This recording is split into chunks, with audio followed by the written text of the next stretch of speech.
So my declaration of interests here. As I said, we've got this great group of experts with a lot of experience. We're going to start by asking what technology they use for their knee replacements. So we'll start at this end of the panel and go down. What do you use for your knee replacements? What preoperative imaging, and then what technology do you use? So I think the preoperative imaging are the X-rays on a big film, and I also do a long leg X-rays. No CT or 3D planning. The intraoperatively I use either computer navigation, which I've been using from 2004. Okay. Almost 5,000 knees, and now I use robotic, saw-operated robotic. Technology for all of your knees then? 100%. Okay. And yes, so X-ray and a standing scanogram for most patients. 80% of my practice is robotic, and I use an image-based system, so I do a CT scan. Okay. And the rest will be manual. so in the manual ones, is that because it's a different hospital, or is it some It boils down to patient's choice Okay. in terms of insurance and paying capacity. Okay, thank you. In my practice, I am using both image-based as well as imageless. So where I am using image-based, definitely I am doing the CT, otherwise all the other except the 3D planning inside the operation theatre. And so all of your cases use robotics? Most of the cases, again, like in India, if we have some patients who have Mediclaim and they don't want to go in for robotics, then definitely conventional for those patients. Okay. But 80% of the practice is robotics. Okay, thank you.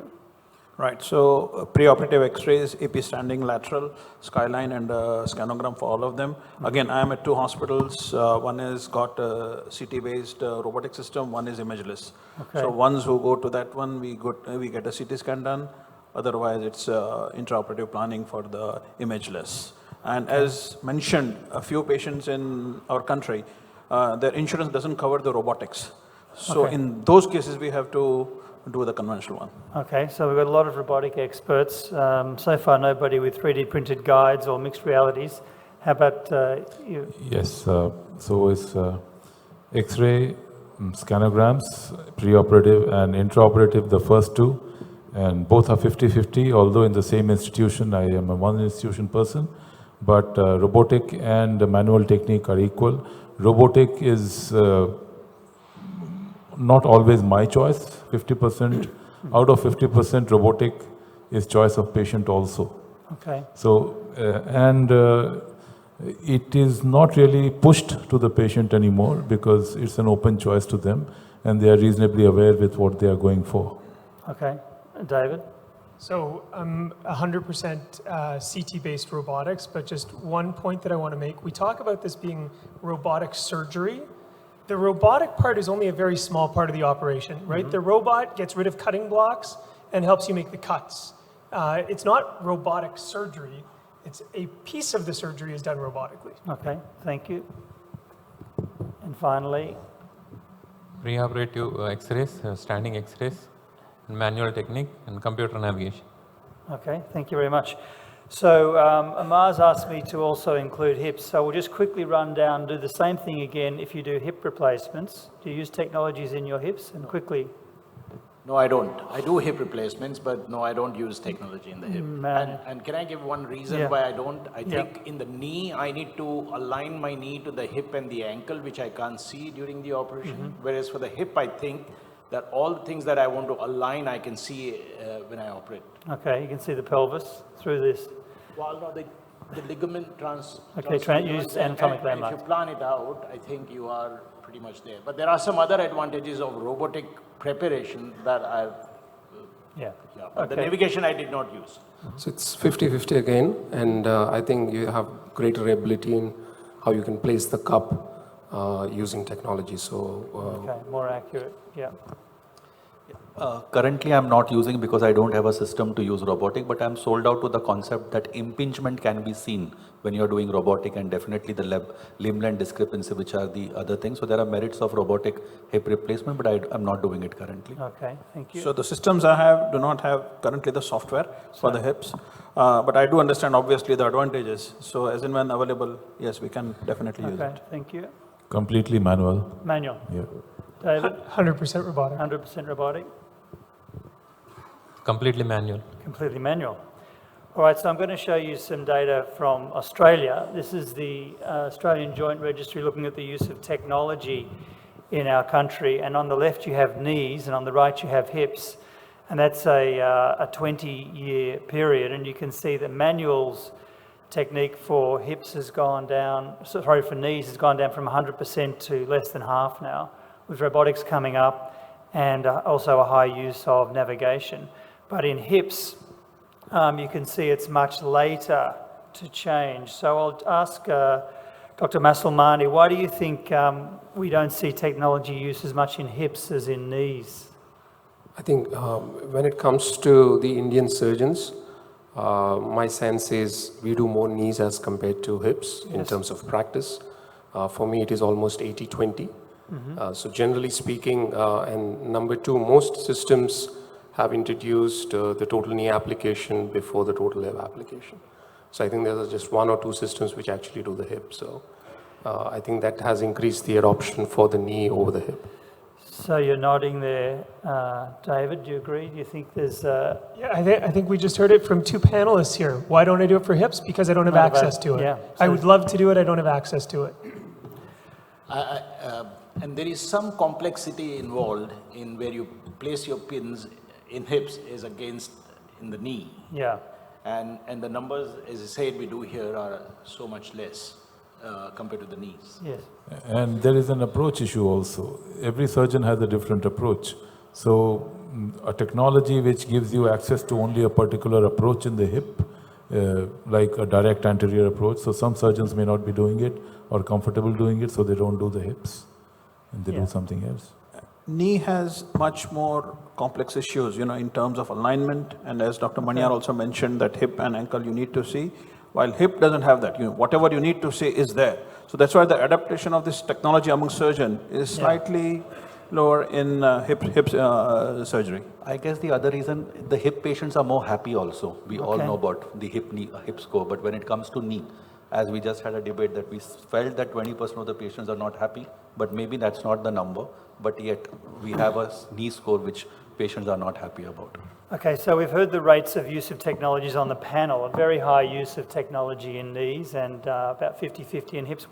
Does anyone tell me what it is in India in general, the rate of use of technology for knees and hips in India in general? No, not sure? I think it's still quite nascent when you compare with Australia. Yeah. But it's increasing. You can take the hands up here and you'll know. That's true. So put up your hand if you use robotic technology for knee replacements. And put up your hand if you use manual technique for knee replacements. Right. So 90% still manual. What about for hip replacement? Put up your hands if you use technology for hip replacement. A handful. Put up your hands if you use manual technique for hip replacement. 98, 95%. That's interesting. Thanks for that suggestion. Okay, so in about 5 minutes I found all these newspaper articles saying how great robots were marketing hospitals and surgeons to patients. So I'd like to ask the panel, let's ask Dr. Kapoor, how important do you think marketing is in the drive of the uptake of these technologies compared to the clinical benefit? I think there is a lot to it, especially in a country like India where the penetration of joint replacements have been quite hesitant as far as the developing centers are concerned. So in order to break through and to get the ROI, as you can say, in ROI, your return on investment. And that's the truth. I mean, why else do you have? I mean, after some centers have established clinical benefit which they are propagating, and as we have seen, and the literatures are also just kind of on the verge of saying that they may be beneficial. So the cost investment which has been made obviously is with an eye to market and to bring up more numbers. So that's what is absolute truth. Maybe it will give some benefit in future, but we are yet to see those long-term results. Yeah, so in Australia it's the same. We have a very competitive market for surgeons and for hospitals to attract the private patients, and there's a big market drive to adopt these robots? I think there's a lot of positive affirmation in patients' mind when you introduce technology or robotics. They've seen that happen in so many other fields, and they do translate that and extrapolate that to medicine.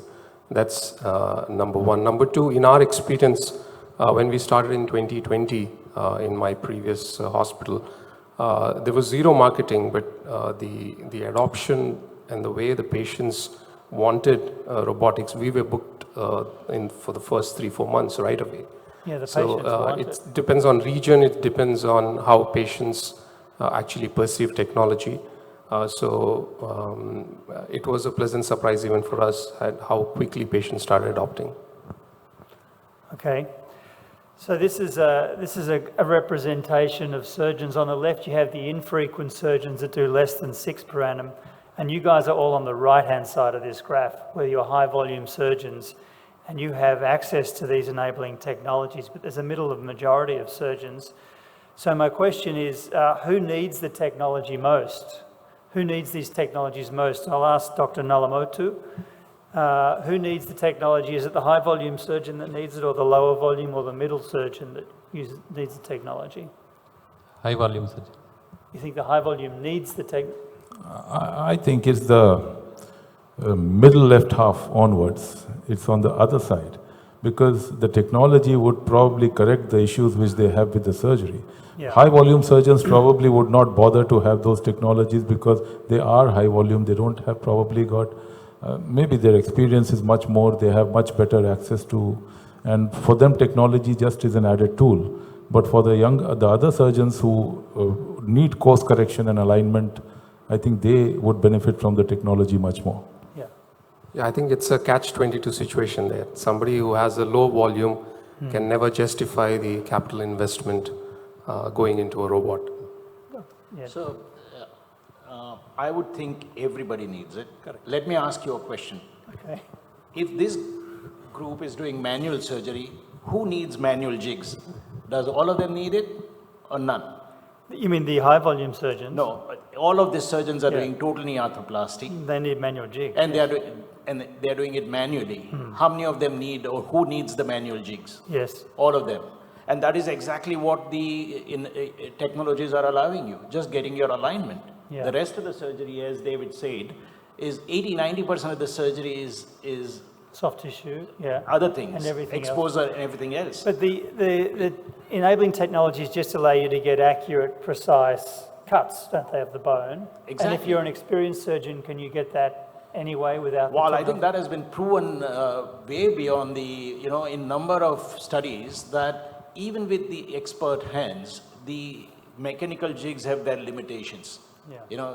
Your canal can be wide, you may not have gone all through the length, there may be bowing on the femur. Yes, so these are the specific cases. So Yeah. these You have are some these are the outliers. So they reduce outliers, you're Exactly. saying? Yeah. And Even in experienced And I hands. think all you're doing is really with the technology is that you're changing your instruments to achieve the alignment with manual jigs, Yeah, and now you're trying to do it with either computer navigation or robotics. yeah. So all three groups actually here, they require the technology in a different module. If a high volume surgeon who is using it, as Dr. Maniar said, is to get that precision and the target right. The low volume, which is on the extreme left, is to understand the nuances of joint replacement. That, it's become very easy to teach our registrars and fellows how changing the flexion of the femoral component or how changing the varus of the tibia will change your balance. So they start from a point where they can learn much faster and much better. And in between group, obviously will improve their skills by, understanding the technology more and more. So I think Yeah. all the three groups, all the three people. Is there a teaching benefit to technology, you think? Great teaching module. It's an excellent, because what earlier when I learned, or most of us, on the panel learned, Yeah. is by the teacher, by our surgeon teaching us on a paper that if I do this flexion of the femoral component, this is what is going to happen to the flexion gap. Yeah. If I do this, this is what is going to happen. But now we can real time see by changing the rotation of the femoral component or increasing or decreasing the femoral translation, what's going to happen to the gap. So it's an excellent teaching tool. David, you're itching to say something. Well, so I just think we can all agree that these are more accurate tools, Yeah. right? I don't think that's debatable. So if we've got a better set of tools, why doesn't everybody just want to use the better set? Why would you want to use an inferior set of tools if you've got more accurate tools? Now, we can argue also, oh, they're too expensive, we don't have access to them. You know how expensive instrument sets are for these companies to build? If you no longer need those instrument sets because you don't need cutting guides because you've got your robot, this can actually be a cheaper technology than the systems that are out there right now. We haven't gotten there yet. And I actually think that when we talk about not improving our outcomes, we're looking at the wrong measures, right? What should robotics be able to do? It should make us simpler. It should make surgery simpler. It should make it be more reproducible. It should make it safer. It should make it faster. It should make it cheaper, right? I didn't say outcomes better.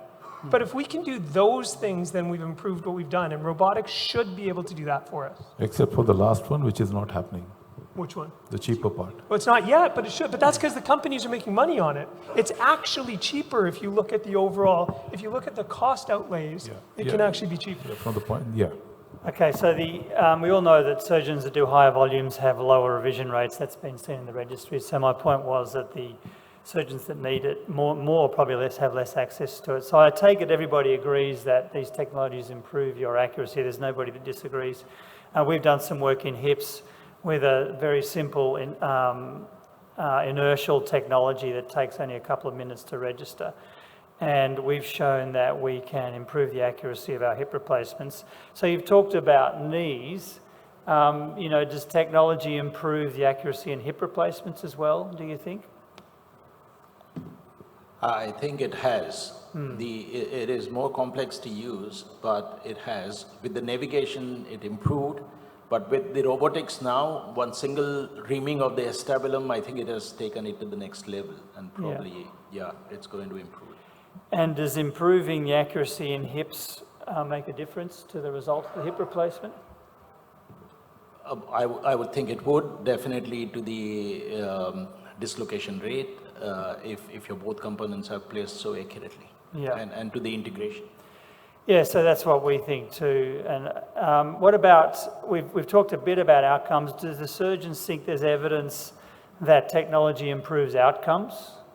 David said no, it doesn't matter. There's always other So for things. hips, I would say yes. Hips, yes. Hips, there's good clinical data that shows that you can decrease your dislocation rate using technology in hips. That's the revision rate. What about the patient-reported outcomes?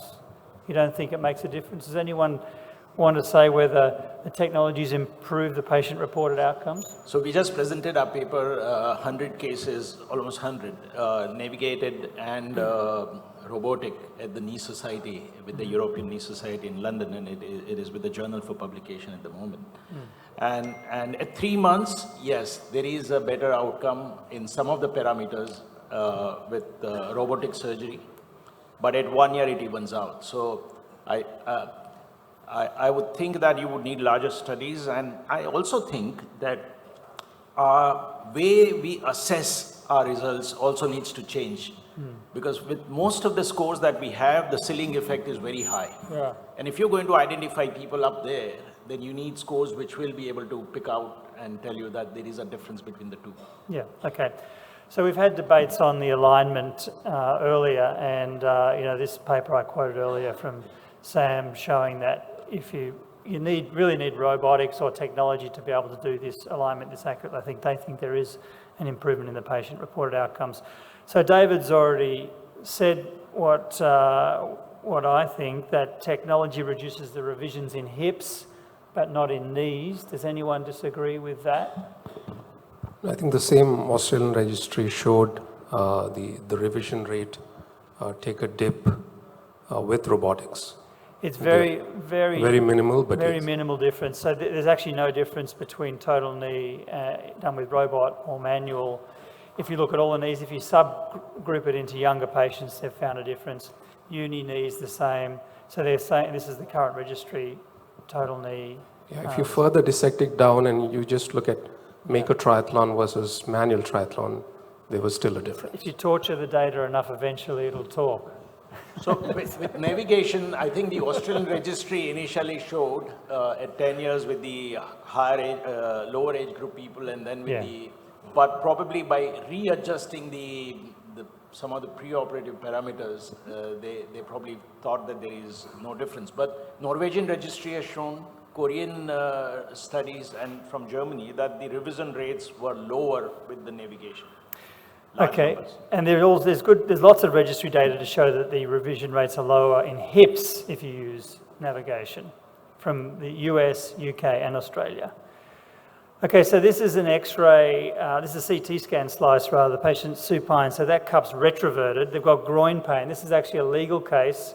I mean, this isn't the X-ray from the case, but I had a legal case where I was being asked to be expert witness. The cup was put in retroversion, the surgeon was being sued, but what if the surgeon said to the hospital, I want to use technology for my hip, and I couldn't put it in because I didn't have the technology? Who's liable? Is there a legal implication for not using technology when there's technology available that makes you more accurate?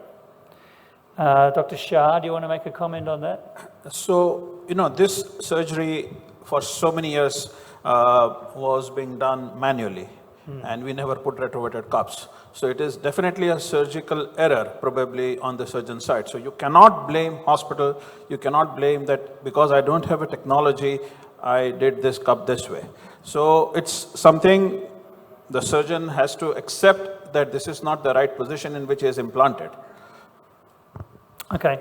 I think Yeah. on this point, Yes. so times are very difficult, and with the people, the way they are asking questions, this can be an issue. And I think time has come when we have to tell the people that, okay, we don't have this technology. And if you think you need it, you can go elsewhere. Because if tomorrow somebody questions us that if you had knowledge about the technology and you didn't tell us, it can become a court case in this country too. Yes, times are there. Okay, so now we're going to have a bit of fun because I set up a GoPro in the corner of my operating room, and I'm going to show you a time lapse. So I just set up the GoPro, then I went next door and did another hip replacement while this all went on. So I'd like you to look at the time. It's 7:15 in my second room, and this is the person wheeling in the Mako robot. And so we're going to now play the video. You can see the clock spinning around there. You can see all the people coming in. The Mako robot's getting set up. I've cheekily put some dollar signs on the left, which are going up and up and up. Now, admittedly, this is setting up the whole room, but there's a lot of instruments that have to be opened. There's people coming in and out of the room. There's different things that have to happen.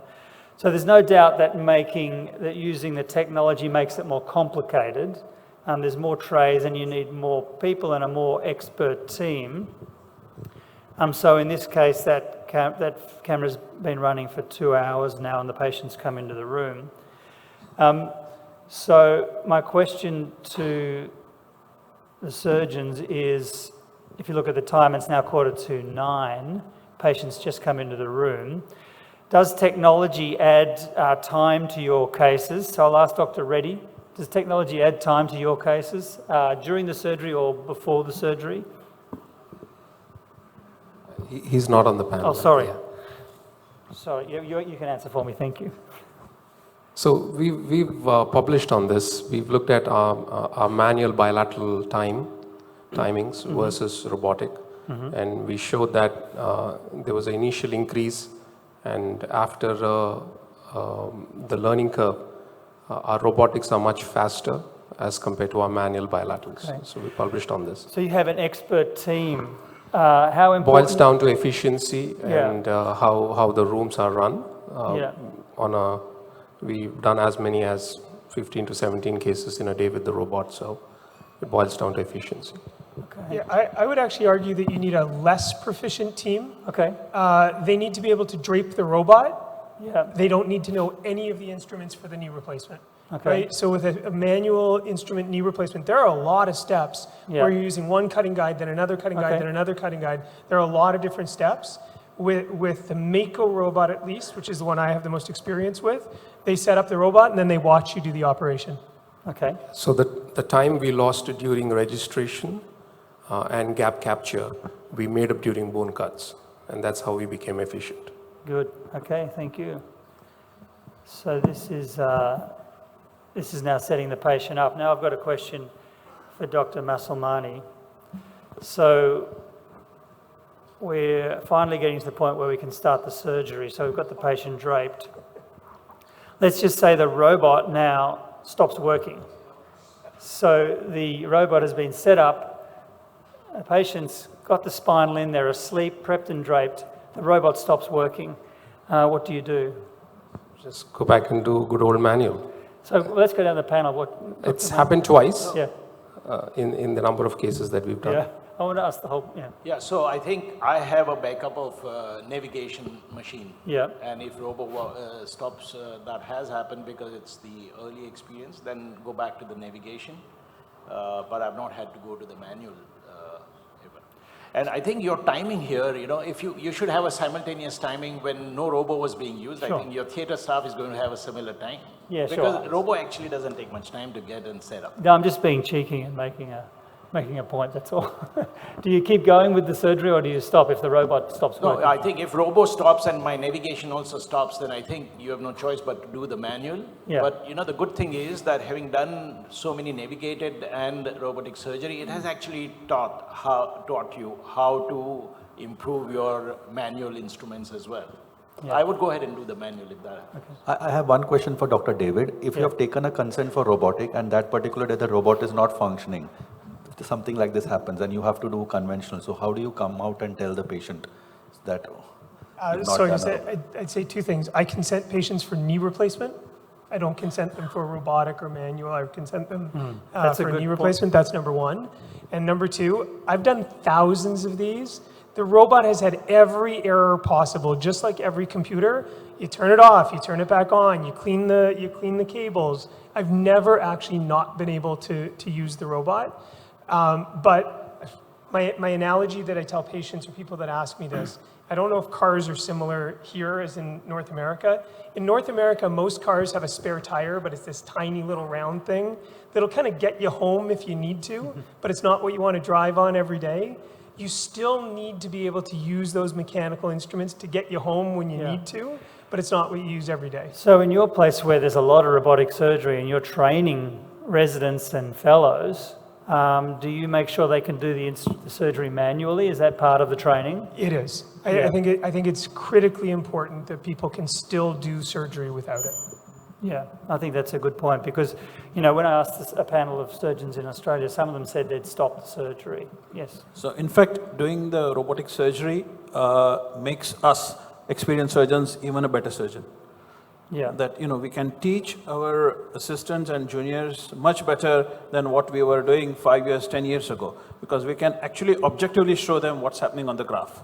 Okay. Yeah, I think when we transitioned from manual to robotic, we have had a very large fellowship program, and then most of those fellows actually saw manual surgery and then robotics. And then the comprehension and the understanding they had about how gaps change during manual surgery also improved. Okay, so at one point in that video, there were 8 people in the operating room. So my question to Dr. Masalmani, is it important how many people are in the operating room? Do you worry about extra people? And does technology mean you have more people? Absolutely. I think you should reduce the traffic in and out of the OR. That's the reason I lock the OR once I get in and I open the joint. Yeah. And the only extra person who is there, manual versus robotic, is the Mako product specialist, so it's one extra person in my room. It is one extra person. Okay. One other. So this is another question. This is the storeroom in my hospital with all of the equipment.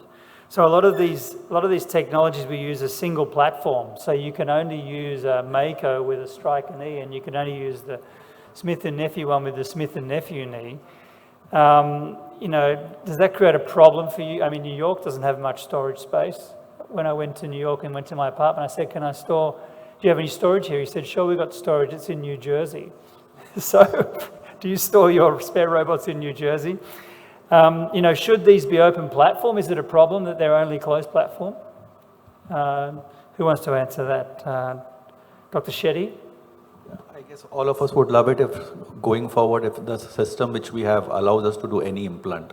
But I guess most of us are now used to using that implant also because we understand the dynamics of the implant vis-a-vis the software which is made according to the implant design. But definitely open platform will help. Yeah. It's a great choice, but then you would only have one stall outside. Yeah, and it's also, so I understand the concept of open platform, but that's like asking to have one set of cutting guides for every knee replacement that you're going to put in, right? We've got Smith & Nephew cutting guides, Stryker cutting guides, Zimmer Strike cutting guides. It's like saying having open platform cutting guides. Okay, well, we're going to move on to the... 5 minutes, you can wind up. So, okay, keep going, okay. Yeah, just Okay, well, I've just point. got a last point is, we'll skip all that, and I'm going to ask the panel, we'll go down from this end to the other end. What's your predictions for 10 years in the future, just in a couple of words, starting at this end? Rajesh. The technologies will stay. I don't think 100% of the joints will be technology enabled just because of the availability and the cost and the things that we discussed, that there are going to be multiple, and the numbers are increasing. I think to cater to such a population, it probably may not be. Yeah. However, it will continue to evolve, and it might evolve. So are they going to be the same robots we've got now, or is it going to include mixed reality? Is it going to be smaller robots that are less bulky? Yeah, absolutely. It is going to evolve into better platforms, smaller instrumentation, and I predict that the way we are able to implant so accurately the implants in 3 dimension, we might change completely what we use as implant. Such thick metal may not be necessary, and I think that might happen. But whether it will happen in the 5-10 years, I don't know. Yeah, adding to that, they'll become more intelligent, and that's where the question of liability comes back. Yeah. Right now, it's my decision and the robot's execution. Yeah. But tomorrow, it'll be the recommendations from the software. Then it becomes a liability issue. Will I pick my plan versus what the software says? Okay. So I think that is something we sooner or later should address. Yeah. Further predictions? Yeah, I'm sure. I guess the cost is going to come down. It's going to become cheaper because in India, we have already started making indigenous robots now, and they have been launched also. So near future, I think so the cost should come down, and more of AI integration is going to happen.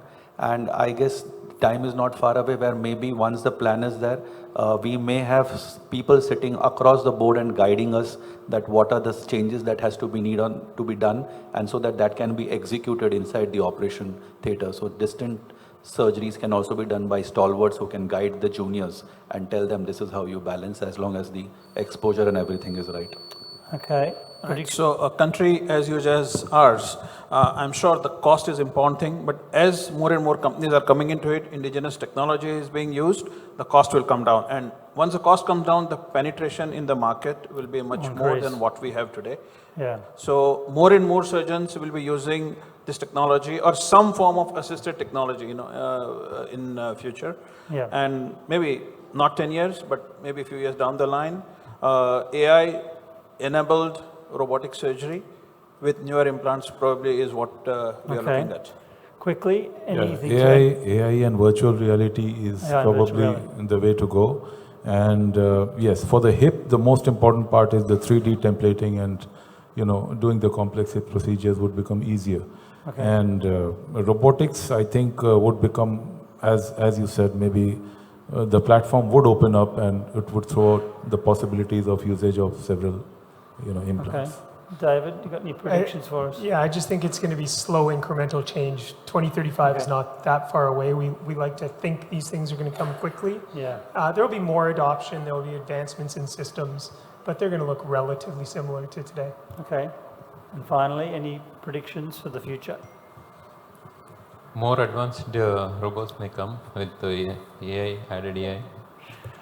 Okay, so Anil is at the microphone. What do you want to say? I love this panel. I love this session. I do want to I want to have a little bit of an ROC flex. So my father, who's considered, I'd say, an old guy, the old thinking, still adopted new technology. He was the father of cement. Cement, cement, cement. But yet, he then jumped to non-cemented fixation. He was the father of, older implants, but he pushed RP and other technologies.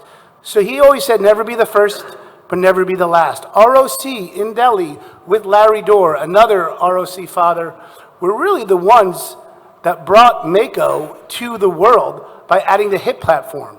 It went from a small, all polytibia to a hip platform because of an ROC meeting. And when I first presented Mako at ROC, I was laughed out of the room, saying this is a crazy technology. And now, what I look at this right now is amazing. And I know in 10, 15 years, it's just going to grow. So as a fan of enabling technology, I'm really proud of this. I'm really proud of what ROC has done.